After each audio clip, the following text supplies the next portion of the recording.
बाई तोरो भारी दिसते भारी गणपतीची स्वारी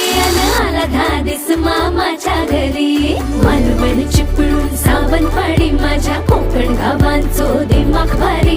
दिसते भारी गणपतीची स्वारी माझ्या कोकणा वाटे तुम्ही वलवा गाडी धमाधमान हाका गाडी माझ्या कोकणचो रस्तो